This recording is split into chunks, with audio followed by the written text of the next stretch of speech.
할렐루야. 네, 오늘 이 오후 예배에 이렇게 예배 자리에 나오신 여러분을 주의 이름으로 환영하고 축복합니다.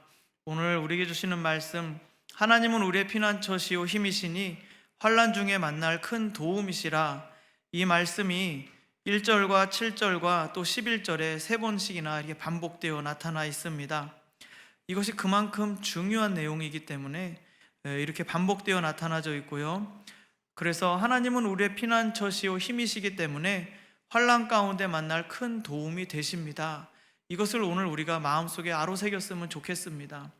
어느 날 갑자기 교회 안 나오게 돼서 전화를 드려보면 집안에 일이 있다든지 아니면 사업에 큰 일이 있다든지 예전에 사역했을 때 경험 보면 주식을 갖다 이 빚을 내서 주식을 했는데 그게 홀랑 다 없어진 빈 깡통이 된 거예요. 그래서 이 남자 집사님이 교회를 나오지를 못하시고 막 밖으로 떠돌기 시작하시는 거예요. 그것이 얼마나 안타까운지요. 우리 인생에 잘 될 것이라고 생각하고 있었는데 갑자기 이렇게 암초를 만나고 무너지고 환난을 겪게 될 때, 우리 인생이 이런 환난을 겪을 때 평탄한 길이라고 생각했지만 그렇게 환난을 겪게 될 때 하나님 앞에 나오지 못하는 분들을 많이 보았습니다. 세상에서 가장 안타까운 순간이에요. 내가 환난 당하고 어려운 일을 겪었는데 하나님을 놔버리는 거, 그거는 마지막 소망마저 그냥 끊어버리는 거예요. 물에 빠졌는데 배에 줄이 걸려 있는데 그 줄을 안 붙잡고 그 줄을 끊어버리는 거, 너무 슬픈 일이죠. 여기 시편 기자는 하나님께서 계시기 때문에 나의 큰 도움, 그러니까 도움으로 발견되는 바로 어떤 것인데 그것이 바로 여호와 하나님이시다라는 것입니다. 순전하게 하나님을 붙들고 살아가는 사람은 바로 이렇게 환난 가운데서도 하나님을 의지하며 살아갑니다. 그것 때문에 하나님과 멀어지지 않습니다.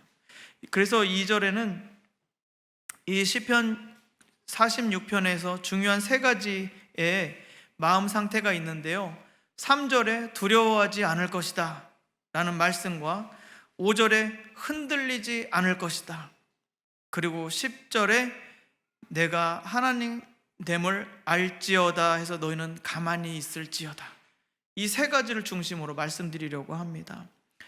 2절과 3절을 여러분 보시게 되면 땅이 변하든지 산이 흔들려 바다 가운데 빠지든지 바닷물이 솟아나고 뛰놀든지 라는 표현이 있습니다. 그것이 넘침으로 산이 흔들릴지라도 이렇게 나와 있습니다. 여기 땅은 이렇게 땅과 바다와 산이 나옵니다. 산은 이렇게 변함없이 쫙, 가장 안정적인 것, 우리가 가장 안정적이다라고 생각했던 그 어떤 것, 이거는 변하지 않을 거라고 생각했던 그 어떤 것들이 흔들려서 바다에 빠진다는 것은 그것은 아주 불안한 상태가 되었다는 것을 말합니다. 땅이 변한다는 것은 질서 잡혀서 땅과 물이 이렇게 구분이 되어져 있어야 하는데 땅이 물속으로 들어가 버리게 되면 어떻게 되겠습니까? 물이 끌어넘쳐서 땅을 덮어버리면 어떻게 되겠습니까? 이것이 뒤죽박죽 혼란스럽게 되겠죠. 그래서 인생이요, 이렇게 한번 제가 살아보니까 풍파를 한번 맞으면, 어려운 일을 딱 겪으면 숨을 못 쉬잖아요. 물속에 빠져서 어이구야 그래서 이거 꼬르륵 하고 있다가 겨우 바듯이 올라오면 이제 좀 평탄해야 되잖아요. 근데 두 번째 더 큰 게 이게 보니까요, 두 번째는 더 큰 게 와가지고 저를 삼켜버리고 겨우 일어나려면 세 번째 오고 그냥 정신을 못 차리게 어려운 것들이 계속해서 몰려오는 것을 봤었습니다.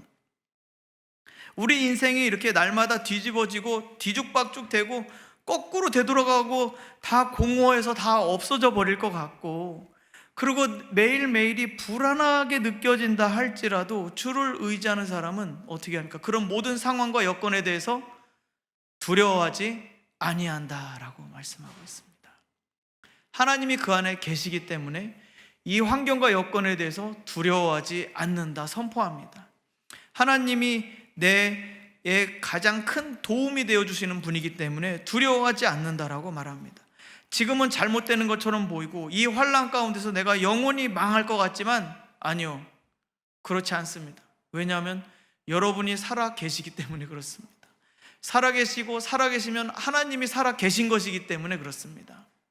그래서 우리 주를 주님의 주님 되심을 아는 사람들은 두려워하지 않는 사람들입니다. 그리고 두 번째로 4절과 5절을 같이 한번 읽어보도록 하겠습니다. 한 시내가 있어 나뉘어 흘러 하나님의 성 곧 지존하신 이의 성소를 기쁘게 하도다. 하나님이 그 성 중에 계심에 성이 흔들리지 아니할 것이라.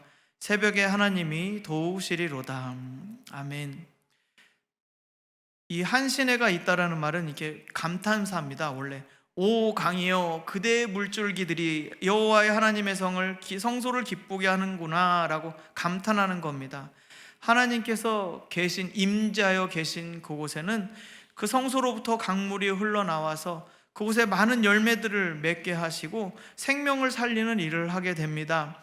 그래서 성소를 기쁘게 하는도다. 하나님의 보호를 받는 사람, 하나님의 인도하심을 받는 그 땅은 이렇게 늘 풍성한 것들이 끊어지지 않으며 성경에 가장 많이 표현되어 있습니다. 물된 동산이라고. 옛날에 천수답이라고 하죠. 논에 물이 안 내려오면 어떻게 임금님도 어쩔 수 없었어요. 그래서 서울에 가시면 선농단이란 설렁탕이 나온 그 제단이 있습니다. 비가 안 오면 이 나라 백성들이 목마르게 되면 임금님이 하늘에 제사를 지내요. 비가 올 때까지. 근데 그게 거기서 소 잡아서 그거를 드렸는데 그 소의 고기를 같이 백성들과 끓여 먹은 게 설렁탕이에요. 제가 제일 좋아하는 설렁탕. 깍두기. 그 설렁탕 어쩌다 글로 갔죠? 그래서 풍요롭게. 근데 물된 동산은 비가 오게 해달라고 빌 필요가 없는 곳인 거예요. 아무 염려 없이 물이 계속 강물을 통해서 공급되니까 비가 오게 해주세요 자시고 뭐 소를 잡아 끓여 먹을 일도 없고 제사를 지낼 필요도 없이 여호와의 성소를 자기 안에 모시고 있는 사람은 그 안에서부터 계속해서 생수의 강물이 흘러나오게 될 것이다. 예수님께서 나를 믿는 자는 배에서 생수의 강이 흘러 넘쳐 나리라라고 말씀하셨습니다. 예수님을 자기 안에 갖고 있는 사람, 예수님을 내 안에 모시고 사는 사람들은 그렇게 생수의 강물이 흘러 넘칩니다. 제가 어제 토요일 날 신방을 가려고 하는데 마음이 굉장히 분주하더라고요. 송구영신 예배, 주일 오전 오후 예배, 또 교육, 회의 막 이런 것들이 다 있어가지고 마음이 되게 막 바쁜 거예요. 그래서 빨리 이제 하고 가야지라고 막 이렇게 급하게 뭔가를 하려고 하는데 갑자기 주님이 저의 팔을 이렇게 붙드시는 것처럼 신방 가려고 이렇게 목양실 문을 딱 여는데 갑자기 말씀하시더라고요. 용남아, 너 정말 분주하구나. 네 마음에 분주함이 있구나 말씀하시더라고요. 제가 막 이거 해야지 저거 해야지 막 머릿속으로 계산하면서 바쁘게 막 하고 있으니까 너 너무 분주하구나. 네 일보다 나를 앞세워주면 안 되겠니? 말씀하시더라고요. 그래서 제가 그 자리에서 바로 회개했습니다. 미안해요. 내가 막 이거 해야 될 게 많아가지고 바빴는데 생각해보니까 내가 주님을 앞세우지를 못했었어요. 제가 뒤를 따라가는 사람인데 제가 왜 이렇게 앞서갔을까요?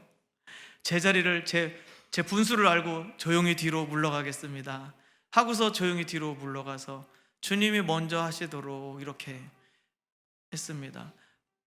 우리 항상 살아가는 동안에 쉬운 일 없고 편하게 가는 일 없지만은 우리가 주의 성소를 하나님을 이렇게 모시고 살아가는 사람들은 하나님께서 들려주시는 말씀이 있고 그 말씀 때문에 우리는 보호를 받고 있고 인도함을 받는다고 느낄 수가 있습니다.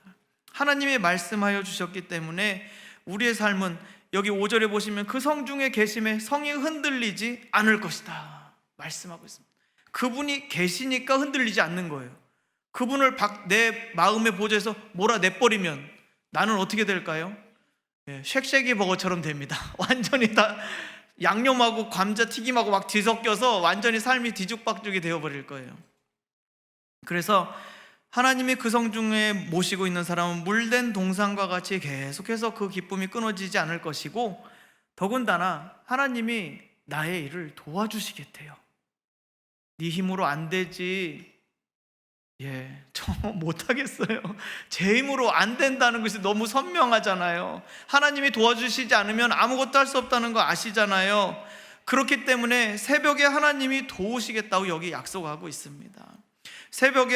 이 새벽은 흑암에서 빛으로 바뀌는 것을 성경은 말하고 있습니다. 항상 새벽을 말씀하시는 것은 우리의 삶이 어두운 가운데 갇혀 있는 것처럼 보일지라도 하나님께서 임하시면 그 자리에 빛이 임하고 새벽이 되고 거기서 어둠이 물러가고 죽음이 물러가고 질병이 떠나가고 가난의 저주가 벗겨지며 우리 안에는 모든 우울함들이 벗겨지게 되는 그 새벽을 너가 맞이하게 될 것이다 말씀하시는 거예요. 하나님 믿어서 뭐가 좋습니까? 그러면 아니 너의 지금까지 있었던 이 모든 어둠은 끝이 날 것이다 말씀하시는 것입니다. 지금까지 불화하고 힘들었던 모든 것들이 끝이 났다라고 말씀하셔요. 이제 빛으로 네가 나오게 될 것이다. 그리고 그 빛 가운데서 너는 감사하게 될 것이다 말씀하십니다. 하나님은 그렇게 좋은 분이십니다. 제 말이 아니라 베드로 전후서를 읽어보십시오. 빛 가운데서 하나님을 찬송하게 하셨다라고 나와 있습니다. 그러므로 여러분, 우리는 세상이 뒤집어지고 바닥이 거꾸로 머리로 올라가는 한이 있더라도 우리는 두려워하지 않을 것이고, 여호와의 성소를 바라보고 그 성소를 마음에 모시고 있는 우리들은 여호와께서 우리와 함께 계시기 때문에 절대로 흔들리지 않게 될 것입니다. 그분의 도심의 손길 때문에 우리의 어둠은 끝날 것이며, 그 다음에 우리는 하나님의 빛으로 인해서 우리의 삶이 다시 새롭게 시작될 것입니다. 이런 믿음의 고백. 그래서 6절부터 9절까지 보시게 되면 여러 나라와 왕국들이 서로 싸운다고 이렇게 나와 있습니다. 문나라가 떠들며 왕국이 흔들렸다라는 것은 서로 으르렁거리고 침략하고 서로 방어하기 위해서 싸우는 것을 말합니다. 왜 침략하겠습니까? 그 나라를 잡아먹으면 내가 더 부강해지고 내가 더 잘 살게 되고 내가 더 편안해지니까 그 나라를 먹으려고 하는 거 아니겠습니까? 내 힘을 과시하고 싶고 온 세상을 다 내 것으로 만들고 싶어 하는 것이 세상 나라의 본질입니다. 하나님 나라의 본질은 원래 하나님 것임을 인정하며 그 안에서 살아가고 기쁨을 누리는 것인데, 세상 나라를 주장하고 있는 사람은 항상 똑같이 그래서 온 세상을 다 차지할 것처럼 말을 합니다. 그러나 결국은 망하게 되겠죠. 그래서 문나라가 서로 떠들며 왕국이 흔들렸더니 하나님께서 소리를 내심에, 하나님께서 한번 호령하시면 그 땅이 녹았다라고 나와 있습니다. 하나님이 한번 말씀하시면 그것은 잠잠해질 것입니다. 하나님이 나의 문제에 대해서, 나의 모든 싸움에 대해서 하나님이 한 번만 말씀하시면 잠잠하게 될 것입니다. 한 권사님이 계셨었는데, 물론 우리 교회 아닌 거 아시죠? 저 다른 교회입니다. 한 권사님이 계셨는데, 권사님이 암이 점점점 퍼지셔가지고 처음에는 작게 시작했지만 마지막 끝에 가니까 피 속까지 전부 다 암으로, 이 온몸에 암 덩어리가 다 돌아다니는 거예요. 그래서 너무나 절망스럽고 힘든 시간들을 맞이하셨었는데, 그때 그 주한이라고 손자가 있었는데 얘가 할머니한테 편지를 쓴 거예요. 할머니, 이제 병원도, 그 고신대 병원도 이제 더 할 수 없다고 했고, 서울 삼성의료원도 더 이상 어떻게 할 수 없다고 했고요. 그렇게 했지만 할머니, 예수님이 한번 손대시면 나으실 수 있어요 하고 딱 써보냈어요. 그 손자가 한마디, 인지 대여섯 살 되는 그 애기가 예수님이 손대시면 나으실 수 있으세요 그랬어요. 그래서 이 권사님이 그때 저에게 고백하시더라고요. 얼마나 큰 힘이 됐는지 모르겠다고. 내가 이렇게 믿음이 없었는데 지금도 5년이 지난 지금도 살아계세요. 그 권사님. 예수님이 손대시면 나으실 거예요. 그 한마디. 하나님 한마디 하시면 땅이 녹아버린다. 그냥 온 땅이 다 평정하게 된다. 잠잠해지는 것입니다.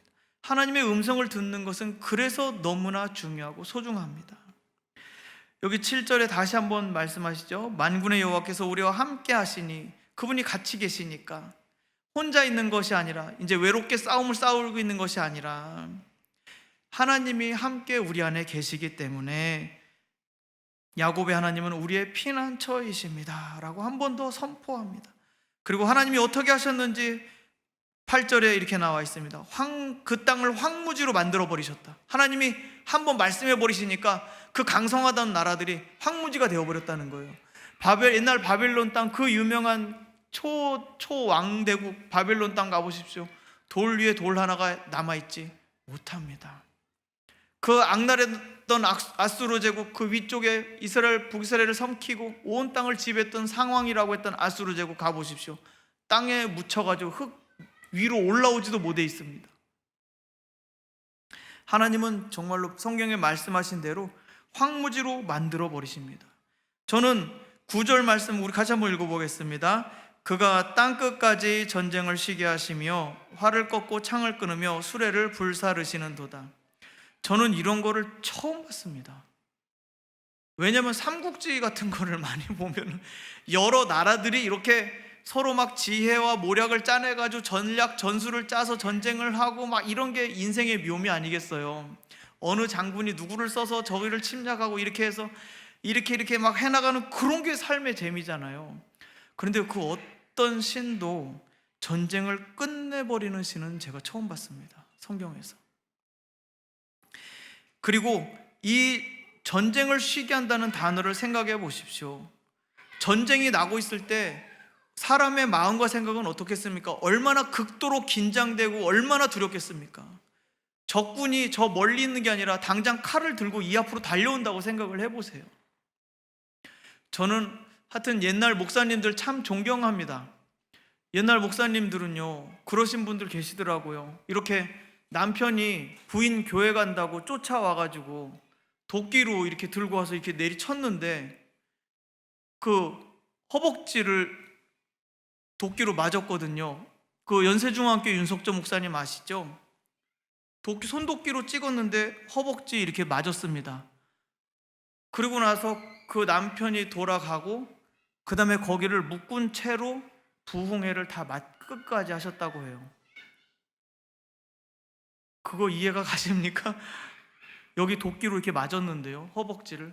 그래서 부을 수도 있고 위험하게 될 수 있었는데 말씀 전하는 것에 내 목숨을 걸겠다고 하시고 부흥회를 끝까지 마치셨다고 해요.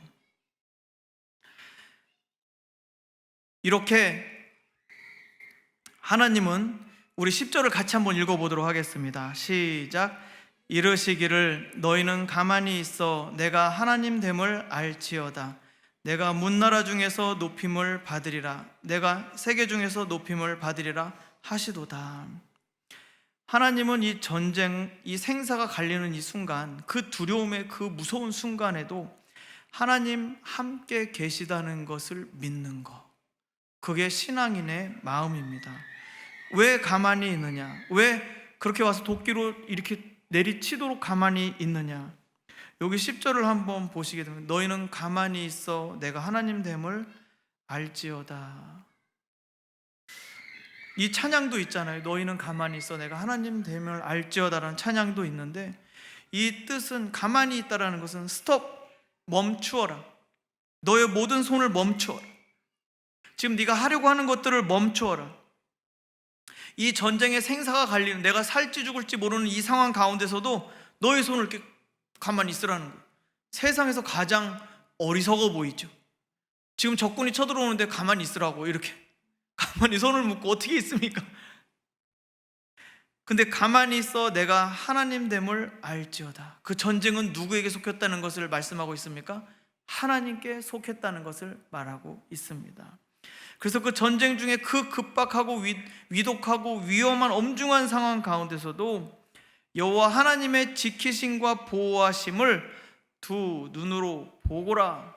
내가 보게 될 것이다. 환난 가운데서도 내가 너를 지키는 자임을 내가 보게 될 것이다. 그래서 이것을 내가 해결했다고 말을 할 수 있는 것이 아니라 내 하나님, 나의 하나님 여호와께서 하셨다는 것을 네 입술로 고백하게 하리라, 이것입니다. 하나님이 일하시게 되면 우리는 어떻게 우리는 무슨 일을 하면 됩니까? 가만히 있는 일입니다. 함부로 나서지 않고 가만히 그분 뒤에 있는 일입니다. 하나님 뒤에 숨어 있는 일입니다. 어떤 분이 이렇게 하실지도 모르겠어요. 목사님, 그 뒤에 숨어 있는다고 그게 뭐 일이 됩니까? 나서서 막 빨리빨리 해야 되죠. 빨리빨리 해야 되죠. 진짜 큰 일은요, 나서서 빨리 해서 큰 일이 되지는 않더라고요.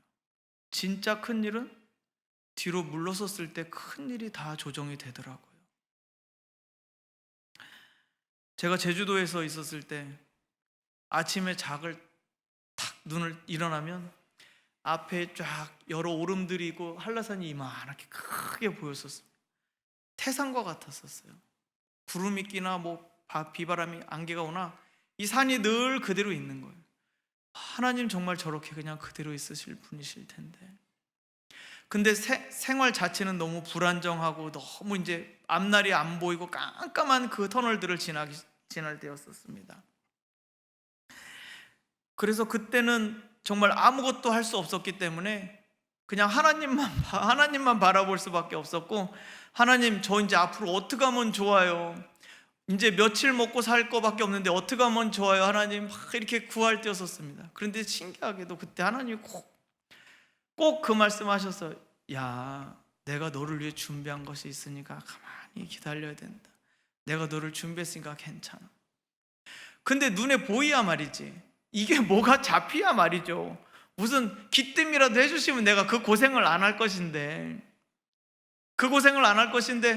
그냥 준비한 게 있어. 그래서 아니, 제가 여기 제주도 여기 사마지구에 내가 하나님 여기다가 좀 살짝 조그맣게라도 시작을 할까요? 막 이래서 막 물어보면 너를 위해 준비한 게 있어. 그러기만 하셨어요. 그러니까 제가 참 답답할 수밖에 없잖아요. 아니, 도대체 이게 눈에 보이지 않는단 말이죠. 그런데 하나님은 정말 하나님이셨어요. 하나님은 하나님이셨고 정말 큰 일을 그분이 일하셨습니다. 저는 그래서 완전 제로, 완전 밑바닥에서부터 시작을 했어요. 완전 밑바닥에서 시작을 했기 때문에 이제부터 저에게 다가오는 모든 것은 하나님의 선물이에요. 여러분도 선물이에요. 저한테 이 건물도요, 선물이에요. 그냥 선물이지 제가 이룬 게 하나도 없잖아요. 제가 애써서 해놓은 것이 하나도 없잖아요. 그리고 앞으로의 일도요, 하나님이 선물로 우리 주실 거예요.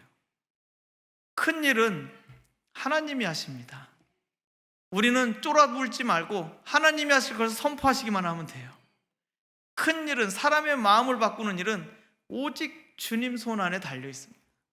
그러므로 우리는 제가 할 수 없음을 정당하게 고백하고 나는 아무것도 아닌 자임을 고백할 때 오히려 마음이 편안해지고 하나님이 이곳에 하실 일을 기대하는 여러분이 되시기를 바랍니다. 그럼에도 불구하고 하나님은 놀라운 일을 이 전을 통해서 해 나가실 겁니다.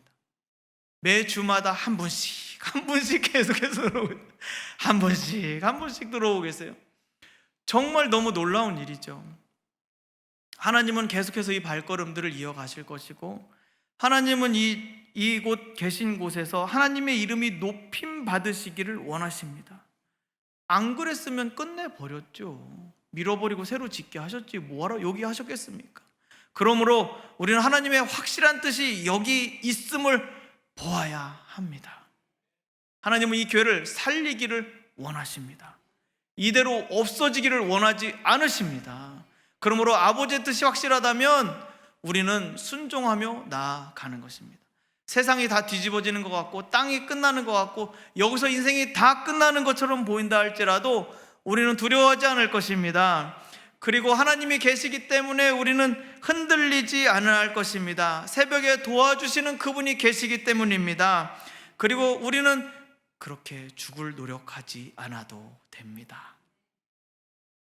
불안해하면서 허겁지겁 일하는 이 일의 노예가 아니라 일의 주인으로서 당당하게 펼쳐 나갈 것입니다.